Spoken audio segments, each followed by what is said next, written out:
नमस्कार विद्यार्थियों। आज हम प्रश्नावली संख्या 5.2 का 12वां प्रश्न समझेंगे। तो 12वें प्रश्न में दिया हुआ है, दो समांतर श्रेणियों का सार व अंतर समान है।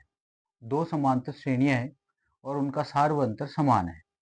मान लीजिए वो दो समांतर श्रेणियों में एक समांतर श्रेणी जो है वो जो है A1, A2, A3 इस प्रकार है। पहली समांतर श्रेणी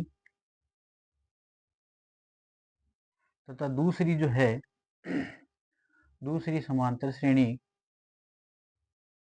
जो है ये कैपिटल ए में ले लेते हैं, A1, A2, A3 इस प्रकार है मान लीजिए।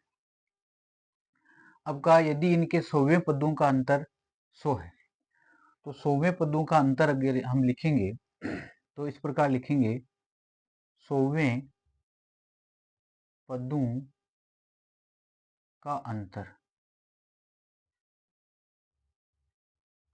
तो हम पहली श्रेणी में 100वें पदों का अंतर हम ज्ञात करेंगे तो हम इस प्रकार लिखेंगे, 100वें पद के लिए लिखेंगे हम A प्लस 99 D तथा दूसरी एपी के लिए 100वां पद लिखेंगे तो हम लिखेंगे A प्लस 99 D और इनका यदि अंतर ज्ञात करेंगे तो वह अंतर बताया हुआ है 100।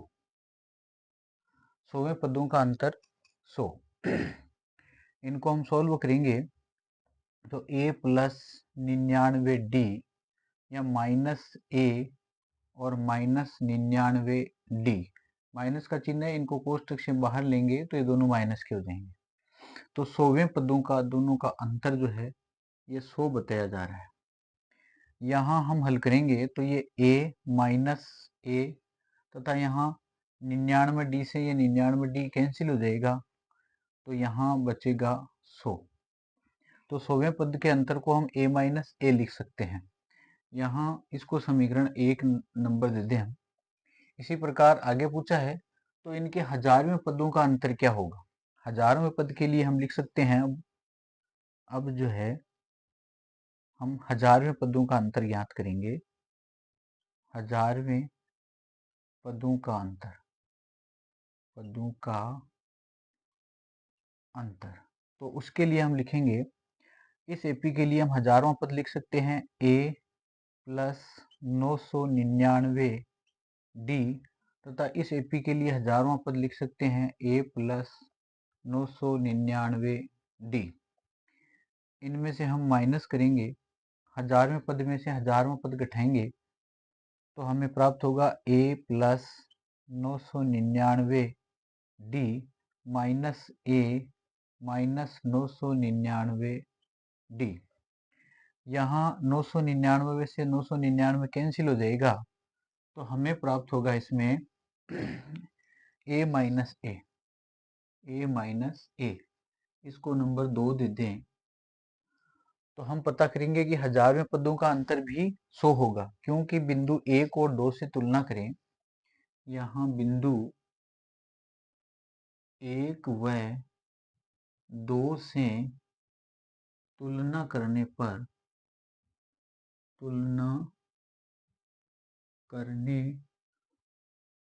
हमें प्राप्त हो रहा है कि यहाँ 100वें पदों का अंतर जो है वो A माइनस A है और 1000वें पदों का अंतर भी A माइनस A है। अतः यहाँ 1000वें पदों का अंतर भी 1000वें पदों का अंतर भी 100 होगा, क्योंकि यहाँ A माइनस A बराबर 100 है और यहाँ भी A माइनस A प्राप्त हो रहा है, तो इसका मतलब ये जो अंतर है वो 1000वें पदों का अंतर होगा। अब देखते हैं हम इसका अगला प्रश्न 13वां।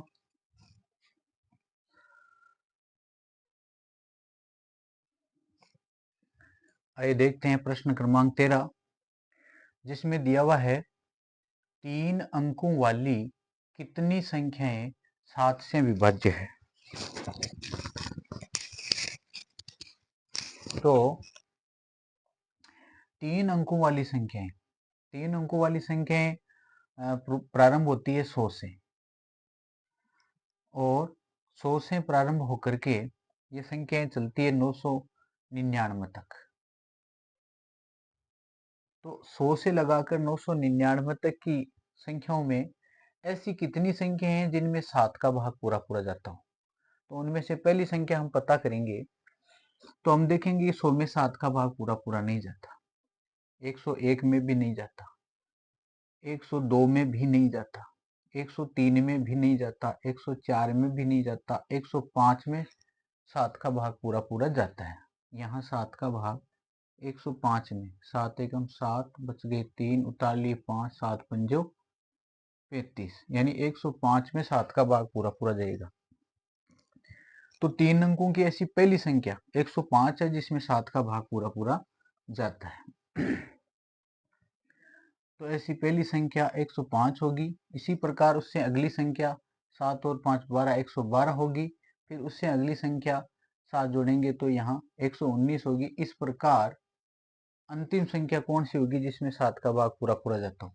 तो 999 में 7 का भाग पूरा पूरा नहीं जाता, 998 में भी नहीं जाता, 997 में भी नहीं जाता, 996 में भी नहीं जाता, 995 में भी नहीं जाता, और 994 में 7 का भाग पूरा पूरा जाता है। हम देखते हैं, देखो 995 तक 7 का भाग नहीं जाता। 7 एकम 7, 8 9 29, 7 चौके 28, या 1 15, और 7 दूनी 14, एक शेष रह रहा। यहाँ यदि 4 होता, 994 होता, तो यहाँ भाग पूरा पूरा चला जाता। यानी वह संख्या 994 है, अंतिम संख्या 3 अंकों की। तो हम यहाँ लिखेंगे 994। तो 7 का भाग जाने वाली 3 अंकों की पहली संख्या 105 है, और इस प्रकार बढ़ते हुए 994 तक हमें संख्याएं मिलेगी जिनमें 7 का भाग पूरा पूरा जाता हो। अब पूछा है कि ये टोटल कितनी संख्याएं हैं, तो हम इस प्रकार यदि 105, 112, 119 चलते जाएंगे तो 994 तक कितनी संख्याएं मिलेगी, अर्थात हमें पता करना है कि 994 पर n बराबर कितना हो जाएगा। तो n का मान यहाँ ज्ञात करेंगे। यहाँ a का मान हम 105 मान लेंगे, d का मान यहाँ हम a2 माइनस a1 करते हैं, अर्थात 112 माइनस 105 करते हैं, तो हमें मिलेगा यहाँ 7, और an जो है इसमें हमने मान लिया 994। अब n का मान पता करेंगे, तो n का मान पता करने के लिए हम सूत्र लिखते हैं a प्लस n माइनस 1 गुणा d बराबर an। a का मान अपने पास में 105 है, प्लस n हम ज्ञात करेंगे, d का मान यहाँ पर 7 है, बराबर an यहाँ पर 994 है। ये हो जाएगा 105, यहाँ प्लस का 7n, 7 को 1 से गुणा करेंगे 7, यहाँ हो जाएगा 994। तो हम 105 में से 7 यदि घटाएंगे इसको सरलीकरण करने के लिए, तो हमें मिलेगा 98। 105 में से 7 घटाएंगे, 15 में से 7 गया 8, यहाँ रह गया 9, यहाँ रह जाएगा केवल 98।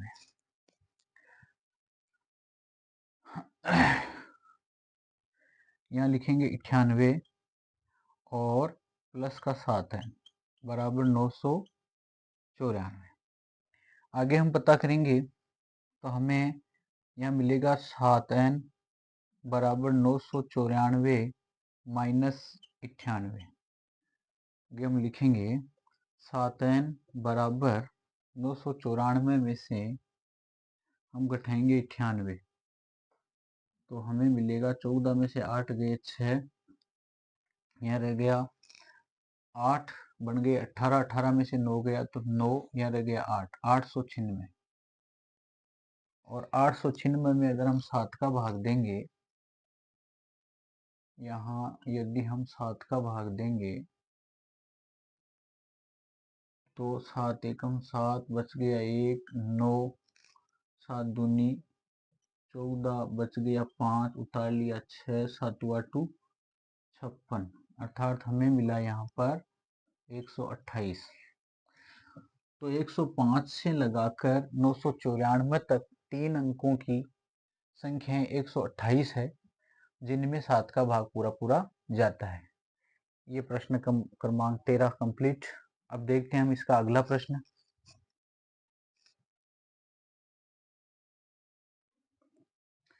तो आइए देखते हैं प्रश्न क्रमांक 14, जिसमें दिया हुआ है 10 व 250 के बीच में 4 के कितने गुणज है। तो 4 के गुणज का अर्थ होता है, जैसे 4 में हमने 4 जोड़ दिए तो 8, फिर उसमें 4 जोड़ दिए तो 12। इस प्रकार जो है ये 4 के गुणज होते हैं। तो हम देखेंगे कि यहाँ 10 से 250 के बीच में 4 के से कितने गुणज हैं। तो 10 के बाद में 11 आता है, 11 में 4 का भाग पूरा पूरा नहीं जाता, 11 4 का गुणज नहीं है। फिर है 12, 12 4 का गुणज है। अब 250 तक चलेंगे तो 12 4 16, 16 4 20, इस प्रकार हम 250 तक चलेंगे तो 250 में 4 का भाग पूरा पूरा नहीं जाता, 249 में भी नहीं जाता। हम यहाँ 248 में यदि 4 का भाग देते हैं तो पूरा पूरा चला जाता है। तो 10 व 250 के बीच में पहली संख्या 12 होगी, जिसमें 4 का भाग पूरा पूरा जाता है, और अंतिम संख्या 248 होगी। अब हम पता करते हैं कि 248 कौन से नंबर पर है। इस नंबर से हमें पता चलेगा कि ये टोटल ऐसी कितनी संख्याएं हैं। तो इसके लिए यहाँ a बराबर हो जाएगा 12, और इसका d बराबर हम लिखेंगे 16 माइनस 12, यानी यहाँ हो जाएगा 4। an इसके अंदर है 248, और हमें n इसमें ज्ञात करना है। तो 248 का n ज्ञात करेंगे, यहाँ n बराबर कितना है। तो यहाँ हम लिखेंगे सूत्र n प्लस n माइनस 1 गुणा d बराबर an। a का मान यहाँ पर है 12 प्लस n माइनस 1 गुणा d है यहाँ पर 4, और बराबर an यानी 248। ये हो जाएगा 12, 4 को n से गुणा करेंगे 4n, 4 को 1 से गुणा करेंगे 4, बराबर 248। यहाँ 12 में से 4 घटाएंगे हमें मिलेगा 8 प्लस 4n बराबर हो जाएगा 248। आगे इसका सरलीकरण करेंगे तो यहाँ 4n बाएं पक्ष में रहेगा, 248 दाएं पक्ष में है ही। 8 का हम पक्षांतरण करेंगे, 8 हो जाएगा माइनस का। यहाँ 4n बराबर मिलेगा हमें 240।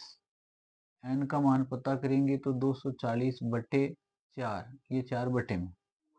यहाँ मिलेगा हमें 4 का भाग 240 में देंगे तो हमें मिलेगा 6 चौके 24, और ये 0 यहाँ 60। तो n का मान हमें मिलेगा 60। अर्थात 10 से 50 के बीच में 10 से 250 के बीच में 60 ऐसी संख्याएं हैं जो 4 के गुणज हैं।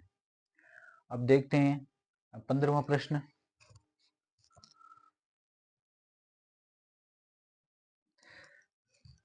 आइए देखते हैं 15वां प्रश्न, जिसमें दिया हुआ है n के किस मान के लिए, यानी n बराबर ज्ञात करना है। तो n के किस मान के लिए दोनों समांतर श्रेणियों, दोनों में से एक श्रेणी है जिसमें 63 65 67 इस प्रकार पद चल रहे हैं, और दूसरी है 3 10 17 इस प्रकार पद चल रहे हैं। तो दोनों समांतर श्रेणियों के nवें पद बराबर है। तो हम इन दोनों श्रेणियों में चलते जाएंगे, 17 से आगे बढ़ेंगे इसमें, और इसमें 67 से आगे बढ़ेंगे। तो एक पद ऐसा आएगा जो दोनों में समान होगा, दोनों में बराबर होगा। तो वह बराबर पद कौन से नंबर पर होगा, वह nवां पद कौन से नंबर पर होगा। तो हम पता करेंगे कि वह पद कौन सा है।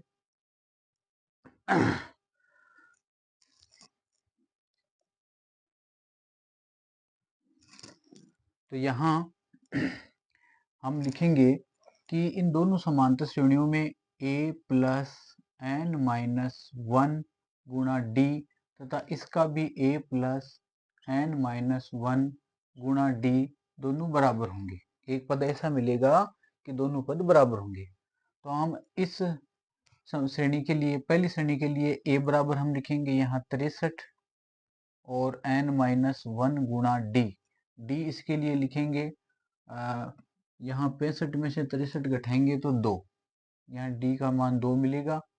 इस श्रेणी के लिए a बराबर हम लिखेंगे 3, यहाँ n-1, इसके लिए d बराबर होगा 10 में से 3 घटाएंगे 7।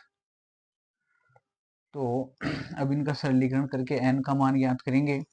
यहाँ 63 ये हो जाएगा 2n-2, यहाँ 3 ये हो जाएगा प्लस 7n-7। यहाँ 63 में से 2 घटा देंगे तो ये हो जाएगा 61 प्लस 2n, और यहाँ 7 में से 3 घटा देंगे तो माइनस का 4 और प्लस 7n। यहाँ हम हल करेंगे 2n और इस 7n को इधर लाएंगे माइनस का 7n, ये माइनस का 4 है, 61 को उधर ले जाएंगे तो माइनस का 61। 7 में से 2 घटाएंगे तो हमें मिलेगा माइनस 5n, बराबर ये जुड़ के हो जाएंगे माइनस के 65। दोनों तरफ माइनस है तो हम हटा सकते हैं माइनस को। अब n का मान पता करेंगे तो हम लिखेंगे 65/5। यहाँ n बराबर हो जाएगा 5 का भाग 65 में देंगे, 5 एकम 5, 5 3 15, अर्थात वह 13वां पद होगा जो कि दोनों श्रेणियों में समान होगा। अब देखते हैं 16वां प्रश्न।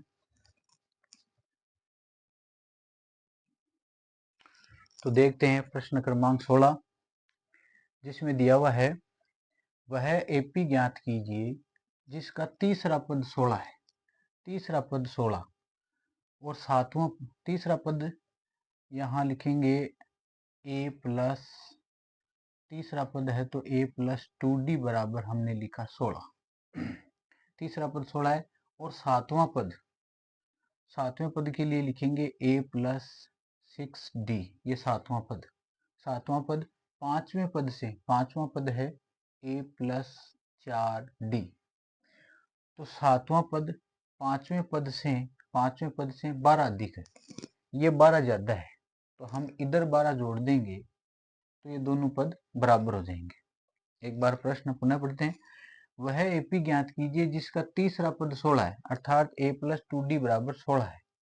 सातवां पद a प्लस 6d, सातवां पद पांचवें पद से, पांचवां पद है a प्लस 4d, तो सातवां पद पांचवें पद से 12 ज्यादा है, इसमें 12 जोड़ देंगे, दोनों पद बराबर हो जाएंगे। अब एपी ज्ञात करनी है तो हमें इसका ए और डी ज्ञात करना होगा। यहाँ इसको समीकरण संख्या 1 दे देते हैं, इसको सोल्व कर लेंगे। यहाँ a, इस a का पक्षांतरण करेंगे माइनस का a, ये 6d, और 4 को इधर लाएंगे माइनस का 4d, बराबर इधर रह जाएगा 12।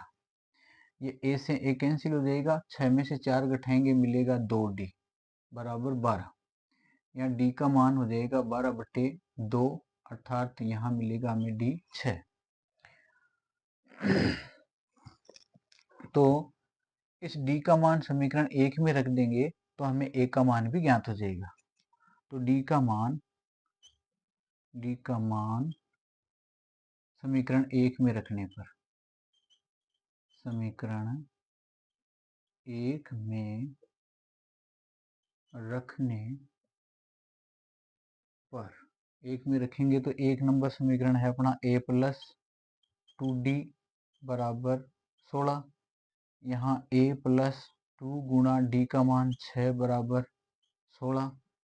यहाँ लिखेंगे 6 दूनी 12, तो a प्लस 12 है बराबर 16। a बराबर 16 माइनस 12, a बराबर 4। a का मान हमें 4 मिला, d का मान 6 मिला, तो AP होगी, AP बराबर यहाँ a का मान 4 और d इसमें जोड़ेंगे, यानी 6, 4 में 6 जोड़ देंगे तो 10, 10 में 6 जोड़ देंगे 16, 16 में 6 जोड़ देंगे 22। इस प्रकार अपनी AP चलेगी। अब देखते हैं हम इसका नेक्स्ट प्रश्न 17वां।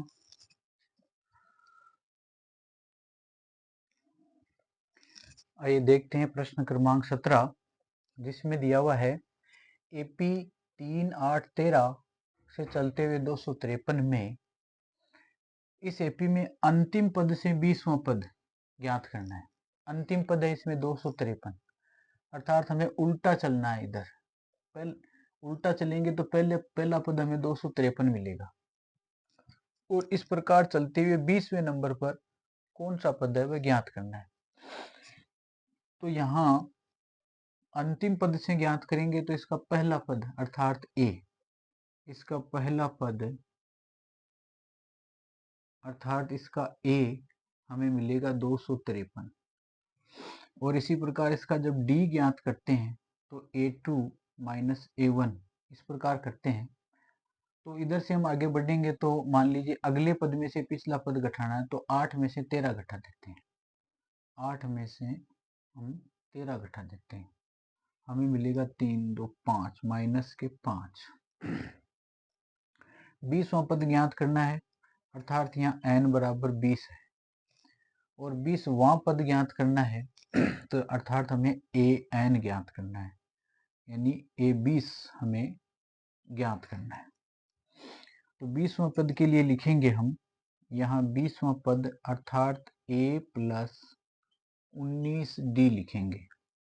तो A का मान 253 मान लिया हमने, प्लस 19 गुणा D इसमें माइनस का 5 है, और हल करेंगे तो 253 या 19 पंजे 95 माइनस का 95। अब इनको घटाएंगे तो हमें मिलेगा 253 में से 95 घटाएंगे, 13 में से 5 गए 8, यहाँ रह गया 4, 14, 14 में से 9 गए बच गए 5 या 1, 158। तो हमें 158 मिलेंगे, यानी उल्टे क्रम से हम चलेंगे तो 20वां पद 20वें नंबर पर 158 होगा। अब देखते हैं इसका 18वां प्रश्न।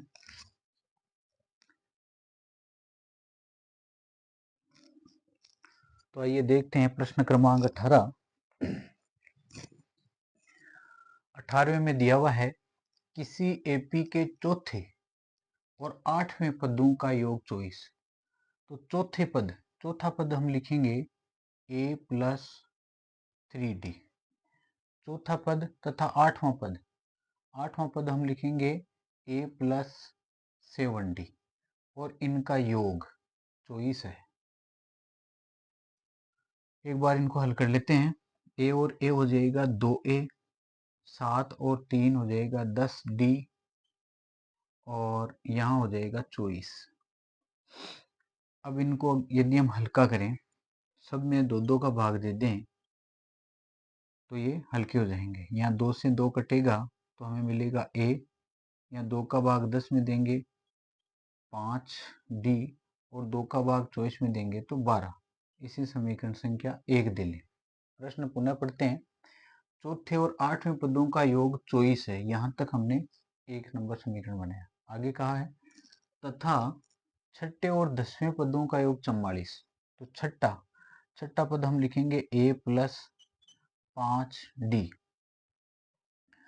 छठा और 10वें पद को लिखेंगे हम a प्लस 9d, और इनका योग इनका 44 है। छठे और 10वें पदों का योग 44 है। इसको भी हम हल करेंगे, a और a जोड़ करके हम लिखेंगे 2a, 9 और 5 लिखेंगे 14d, और यहाँ हो जाएगा 44। इनमें भी यदि हम 2 का भाग दें तो ये भी थोड़ा हल्का हो जाएगा। 2 से 2 कटेगा, हमें मिलेगा a, 2 का भाग 14 में 7 बार 7d, 2 का भाग 44 में 22 बार 22, और ये समीकरण संख्या मिल गई 2। अब एपी के प्रथम 3 पद ज्ञात करने के लिए हम ए और डी ज्ञात करेंगे। तो हम समीकरण संख्या 2 में से समीकरण संख्या 1 को घटा लेंगे। हम लिखेंगे समीकरण 2 में से में से समीकरण 1 को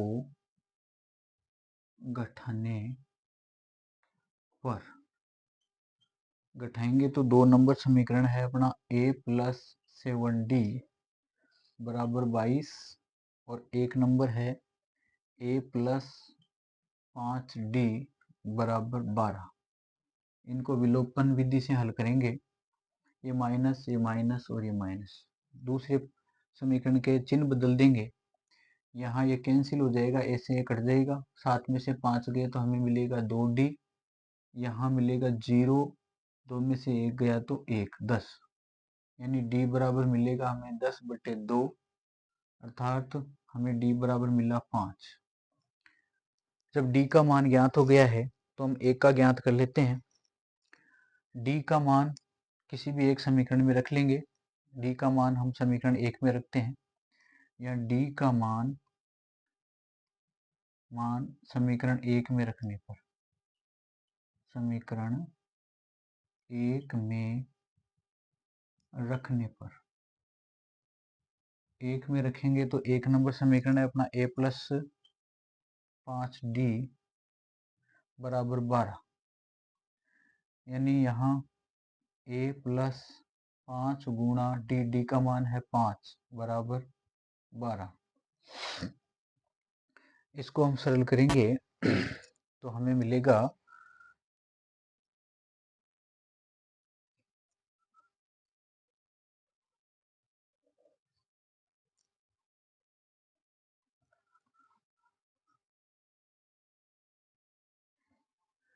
यहाँ a प्लस 25 बराबर 12, a बराबर 12 माइनस 25, 25 का पक्षांतरण कर दिया, a बराबर हमें मिलेगा 8 5 13 माइनस का 13, तो a का मान अपने पास 13 है और d का मान 5 है। अब इस AP के 3 पद ज्ञात करते हैं।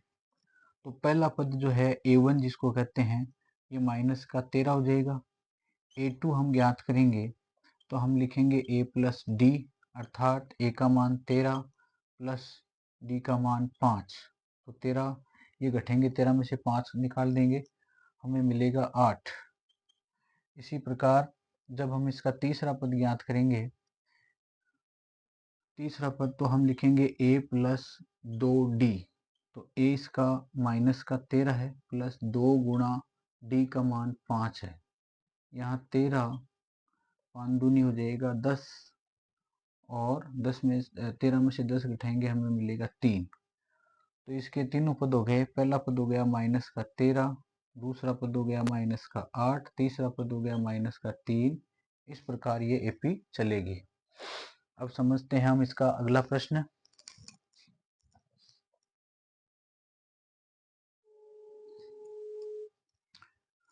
तो देखते हैं प्रश्न क्रमांक 19, जिसमें दिया हुआ है सुब्बाराव ने 1995 में 5,000 रुपए के मासिक वेतन पर कार्य आरंभ किया। प्रारंभ में उसने 5,000 के वेतन पर कार्य आरंभ किया। मान लीजिए उसका पहला पद यहाँ 5,000 है और प्रत्येक वर्ष 200 रुपए की वेतन वृद्धि प्राप्त की।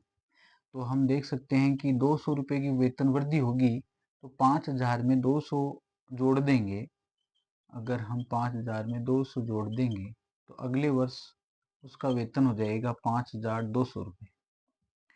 प्रत्येक वर्ष 200 रुपये की वेतन वृद्धि प्राप्त की। इसी प्रकार अगर तीसरे वर्ष में देखेंगे तो उसका वेतन 200 और जोड़ करके यहाँ हो जाएगा 5400 रुपये। तो यहाँ जो AP है वो बन रही है 5,000, 5200 और इसी प्रकार 5400।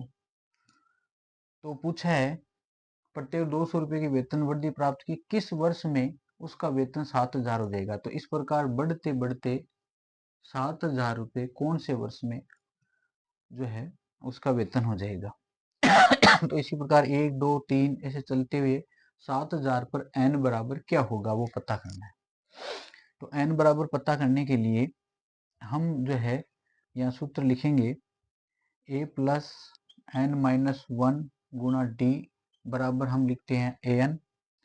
a इसमें 5000 है प्लस n माइनस 1 गुणा डी।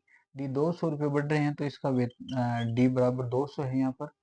an यहाँ पर 700 है। यहाँ हल करेंगे 5000, ये 200 को n से गुणा करेंगे, 200n, 200 को 1 से गुणा करेंगे, माइनस का 200, यहाँ 7000। यहाँ 5000 में से 200 घटा देंगे, 4800 हमें प्राप्त होगा और ये है आपका 200n बराबर यहाँ 7000। आगे इसको हल करेंगे तो ये 200n बाएं पक्ष में रह जाएंगे, यहाँ 7000 है, 4800 का पक्षांतरण करेंगे, 4800 हो जाएगा माइनस का। तो 200n बराबर 7000 में से 4800 घटाएंगे तो 5 6 7 2200 यहाँ बचेगा 5 6। अब हम n का मान ज्ञात करेंगे तो 2200 बटा हुआ हम लिखेंगे 200, तो n बराबर हमें मिलेगा 2 बिंदु से 2 बिंदु काट दी, 2 का भाग 22 में 11 बार, अर्थात 11वें वर्ष में 7000 हो जाएगा। 11वें वर्ष में वेतन 7000 हो जाएगा। अब देखते हैं 20वां प्रश्न।